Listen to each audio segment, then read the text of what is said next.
اعوذ باللہ من الشیطان الرجیم بسم اللہ الرحمن الرحیم نحمدہ ونسلم علی رسولہ النبی الکریم اما بعد فاعوذ باللہ من الشیطان الرجیم بسم اللہ الرحمن الرحیم اللہم صلی علی سیدنا و مولانا محمد وعلی آلہ وصحبہ وبارک وسلم۔ معزز طلبہ و طالبات و معزز سامعین گرامی، السلام علیکم ورحمۃ اللہ وبرکاتہ۔ آج الحمدللہ ہم گلستان سعدی کے 9ویں لیکچر میں حاضر ہیں۔ پچھلے لیکچر میں ہم نے گلستان سعدی کا پہلا باب شروع کیا، اس کی پہلی حکایت آپ سماعت فرما چکے۔ آج انشاءاللہ العزیز ہم گلستان سعدی کے پہلے باب کی دوسری حکایت پڑھیں گے۔ تو چلتے ہیں بلا تاخیر آج کے سبق کی طرف۔ حضور سیدی شیخ شرف الدین سعدی شیرازی رحمۃ اللہ علیہ گلستان سعدی کے پہلے باب میں جو دوسری حکایت لے کے آئی ہے، آپ لکھتے ہیں: یک از ملوک خراسان سلطان محمود سبکتگی را بخواب دید۔ آپ لکھتے ہیں کہ خراسان کے بادشاہوں میں سے ایک بادشاہ نے سلطان محمود سبکتگی کو خواب میں دیکھا، یعنی سلطان محمود غزنوی کو خواب میں دیکھا۔ اور سبکتگی یہ سلطان محمود غزنوی کے والد کا نام ہے۔ اب لکھتے ہیں کہ خراسان کے بادشاہوں میں سے ایک بادشاہ نے سلطان محمود غزنی کو خواب میں دیکھا کہ جملہ وجود او ریختہ بود، کہ ان کا تمام جسم، تمام وجود گل چکا ہے، بکھر چکا ہے، ان کا تمام وجود ریختہ ہو چکا ہے، بکھر چکا ہے، اعضاء بکھر چکے ہیں، و خاک شدہ، اور تمام وجود، تمام جسم وہ مٹی ہو چکا ہے، خاک ہو چکا ہے، تمام وجود خاک ہو چکا ہے، مگر چشمانش، مگر ان کی آنکھیں، چشمانش، چشم کہتے ہیں آنکھ کو، اور شین اس کے ساتھ ضمیر ہے واحد غائب کی، چشمانش اس کی آنکھیں، یعنی سلطان محمود غزنوی کی آنکھیں، کہ ہم چنا در چشم خانہ ہمیں گردید، وہ آنکھوں کے حلقوں میں بدستور گھوم رہی ہیں، یعنی آنکھیں سلامت ہیں لیکن باقی تمام وجود مٹی ہو چکا ہے، خاک ہو چکا ہے، بکھر چکا ہے، ریختہ ہو چکا ہے، مگر آنکھیں سلامت ہے۔ چشم خانہ، در چشم خانہ ہمیں گردید، مگر ان کی آنکھوں کے حلقوں میں بدستور قائم ہیں اور وہ گھوم رہی ہیں، وہ نظر بھی کر اور دیکھ رہی ہیں۔ مطلب یہ کہ آنکھیں سلامت ہے، باقی تمام وجود ریختہ ہو چکا ہے، گل چکا ہے، بکھر چکا ہے۔ آگے لکھتے ہیں: سائر حکماء از طویل فرو ماندن۔ بادشاہ نے بڑے بڑے حکماء کو بلایا، بڑے بڑے عقل مندوں کو بلایا، اس کی تعبیر پوچھی گئی، مگر سائر حکماء از طویل فرو ماندن، مگر تمام حکماء، تمام عقل مند اس خواب کی تعبیر بیان کرنے سے عاجز آ گئے، وہ اس کی تعبیر بیان نہ کر سکے۔ مگر درویش کے بجا اورد، مگر ایک درویش یہ خدمت بجا لایا، اور ایک درویش نے اس خواب کی تعبیر بیان کی، وہ گفت، اور اس نے کہا، کیا کہا؟ ہنوز نگراست کے ملکش بادیگراست۔ اس درویش نے یہ تعبیر بیان کی کہ ابھی تک سلطان محمود غزنوی ابھی تک دیکھ رہا ہے کہ اس کا ملک دوسروں کے قبضے میں جا چکا ہے، اس کا ملک دوسروں کے ہاتھ میں ہے، کہ ہنوز نگراں است کے ملکش بادیگراں است، ہنوز نگراں است، وہ ابھی تک دیکھ رہا ہے، یعنی اس کی آنکھوں کا سلامت ہونا، دیکھنا اس طرف اشارہ کرتا ہے کہ ہنوز نگراں است، کہ وہ ابھی بھی دیکھ رہا ہے۔ کیا دیکھ رہا ہے؟ کہ ملکش، کہ اس کا ملک بادیگراں است دوسروں کے پاس ہے، یعنی اس کے تخت پر دوسرے لوگ براجماں ہو چکے ہیں، دوسرے لوگ تخت نشین ہو چکے ہیں۔ آگے شیخ سعدی رحمۃ اللہ علیہ آپ لکھتے ہیں: بس نامور بزیر زمین دفن کرداند، کز ہستیش بروے زمین بر نشانہ ماند۔ شیخ سعدی رحمۃ اللہ علیہ آپ لکھتے ہیں کہ بہت سے نامور، بہت سے مشہور، بہت سے طاقتور، بہت سے پہلوان، بہت سے نامور بزیر زمین دفن کرداند، جنہیں زیر زمین دفن کر دیا گیا، یعنی ان کو لحد میں اتار دیا گیا، قبر میں دفنا دیا گیا۔ کز ہستیش بروے زمین بر نشانہ ماند، اس طرح کہ ان کی ہستی کا، ان کے وجود کا کوئی ایک نشان بھی باقی نہ رہا، ان کی ہستی کا، ان کے وجود کا کوئی ایک نشان بھی باقی نہ رہا، اس طرح وہ ختم ہو گئے، اس طرح وہ مٹ گئے کہ ان کا کوئی نشان بھی باقی نہ رہا، کہ ان کی کوئی علامت بھی باقی نہ رہی۔ آگے شیخ سعدی رحمۃ اللہ علیہ آپ لکھتے ہیں آپ پیر لاشا را کہ سپردند زیر خاک خاکش چنا بخورد کزو استخان نہ ماند۔ آپ لکھتے ہیں کہ وہ بوڑھا لاشا، پیر لاشا یعنی وہ بوڑھا لاشا،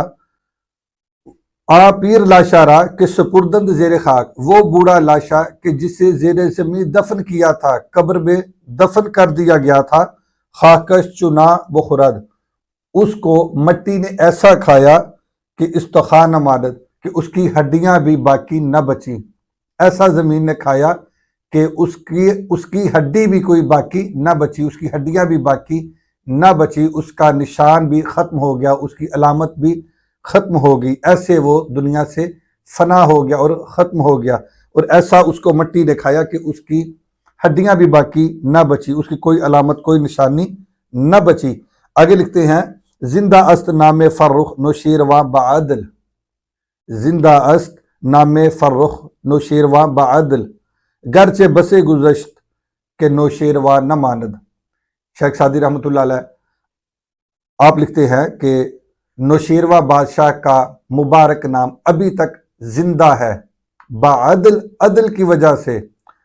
زندہ است نام فرخ، نوشیرواں کا مبارک نام ابھی تک زندہ ہے، بعدل عدل کے سبب، عدل کی وجہ سے، چونکہ اس نے معاشرے میں عدل قائم کیا، انصاف کا نظام رائج کیا، ظلم کا خاتمہ کیا، حق تلفی کا خاتمہ کیا، نا انصافی کا خاتمہ کیا، اور عدل کا نظام رائج کیا، عدل و انصاف کا نظام رائج کیا، اور رعایا میں آسانیاں پیدا کی، اس لیے نوشیرواں کا مبارک نام ابھی تک زندہ ہے، اور لوگ ابھی تک اس کے عدل کے، اس کے انصاف کے قصوں کو پڑھتے سنتے سناتے رہتے ہیں، اس لیے اس کا اچھا نام ابھی تک زندہ ہے۔ گرچہ بسے گزشت کے نوشیرواں نہ مانت، اگرچہ بہت مدت بیت گئی کہ نوشیرواں نہیں رہا، یعنی اگرچہ نوشیرواں اس جہاں میں نہیں رہا، اس دنیا میں نہیں رہا، لیکن ابھی تک اس کا اچھا نام ابھی تک زندہ ہے، لوگ اس کو اچھے الفاظ میں یاد کرتے ہیں، اچھے ذکر کے ساتھ اس کو یاد کرتے ہیں، اس کا اچھا ذکر کرتے ہیں، اس کا اچھائی کے ساتھ نام لیتے ہیں، اچھائی کے ساتھ اس کا ذکر کرتے ہیں۔ کیونکہ اس نے معاشرے سے ناانصافی کو ختم کیا، کیونکہ اس نے معاشرے سے ظلم کا خاتمہ کیا، کیونکہ اس نے معاشرے میں عدل و انصاف کا نظام رائج کیا اور لوگوں میں لوگوں کو سہولیات فراہم کی، اس لیے لوگ اچھا اس کا ذکر کرتے ہیں، اچھائی کے ساتھ اس کا نام لیتے ہیں۔ آگے شیخ سعدی رحمۃ اللہ علیہ اب لکھتے ہیں خیر کن اے فلاں و غنیمت شمار عمر زا پیشتر کے بانگ برآیت فلاں نہ ماند۔ شیخ سعدی رحمۃ اللہ علیہ آپ لکھتے ہیں کہ اچھائی کر، بلائی کر، نیکی کر،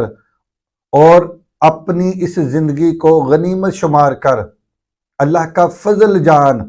اس کو غنیمت شمار کر، اچھائی کر اے فلاں، اے شخص اچھائی کر، نیکی کر، بلائی کر، غنیمت شمار عمر، اور اپنی عمر کو، اپنی زندگی کو غنیمت شمار کر، اللہ تعالیٰ کی طرف سے غنیمت جان، زاں پیشتر کے بانگ برآیت فلاں نہ ماند، اس سے پہلے کہ مسجد سے اعلان ہو کہ حضرات فلاں شخص اب اس دنیا میں نہیں رہا، اس سے پہلے تو نیکی کر، اس سے پہلے تو بلائی کر، اس سے پہلے تو اعمال حسنات کر، اس سے پہلے تو خیرات کر، اس سے پہلے تو نیکیاں کر، کہ کوئی پکارنے والا یہ پکار دے اور اعلان کرنے والا یہ اعلان کر دے کہ فلاں شخص اس دنیا فانی سے کوچ کر گیا، فلاں شخص اب اس دنیا میں نہیں رہا۔ مراد یہ کہ موت سے پہلے پہلے تو اچھائی کر، موت سے پہلے پہلے تو اپنی زندگی کو غنیمت جان، اللہ اور اللہ کے رسول کی یاد میں اپنی اس زندگی کو بسر کر۔ اگر تو حاکم وقت ہے تو عدل و انصاف کا نظام رائج کر، رایا سے حرج کو دور کر، رایا سے تکالیف کو دور کر، رایا میں ظلم و ستم کا خاتمہ کر، اور عدل و انصاف پر مبنی نظام رائج کر، ایسا معاشرہ پیدا کر کہ جس میں عدل و انصاف ہو، ہر غریب کی، ہر بے کس کی، ہر لاچار کی سنوائی ہو، اس کی داد رسی ہو، ایسا نظام رائج کر۔ تو یہ ہے مطلب حضور سیدنا شیخ شرف الدین سعدی شرازی رحمۃ اللہ علیہ آپ لکھتے ہیں کہ اپنی زندگی کو غنیمت شمار کر، اس سے پہلے کہ تو دار فانی سے کوچ کر جے اور موت سے جا ملے، اس سے پہلے اپنی زندگی کو غنیمت شمار کر اور اچھے اعمال کر۔ تو اس حکایت کا مقصد یہ ہے، حضور سیدنا شیخ شرف الدین سعدی شیرازی رحمۃ اللہ علیہ آپ لکھتے ہیں کہ یہ دنیا فانی ہے، یہاں کوئی بھی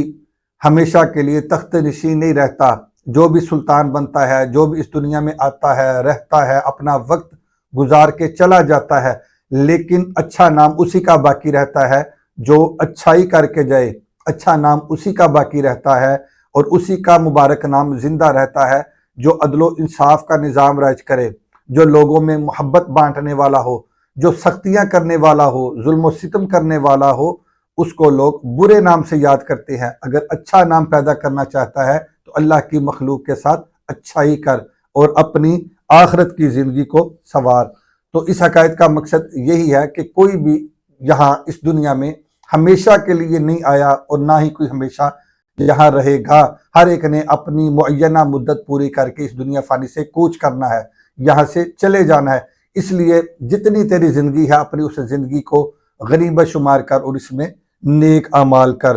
اس سے پہلے کہ تجھے موت آ جائے، اس سے پہلے کہ تیرے متعلق یہ اعلان ہو کہ حضرات اب فلاں شخص اس دنیا میں نہیں رہا۔ تو امید ہے کہ آج کا لیکچر بھی آپ نے اچھے طریقے سے سماعت کیا ہوگا۔ آج کے لیے اتنا ہی کافی ہے۔ انشاءاللہ العزیز اگلے لیکچر میں ہم تیسری حکایت، نہایت خوبصورت حکایت ہے، تو انشاءاللہ العزیز اگلے لیکچر میں ہم تیسری حکایت پڑھیں گے۔ آج کے لیے اتنا ہی کافی ہے۔ اللہ حافظ۔ السلام علیکم ورحمۃ اللہ وبرکاتہ۔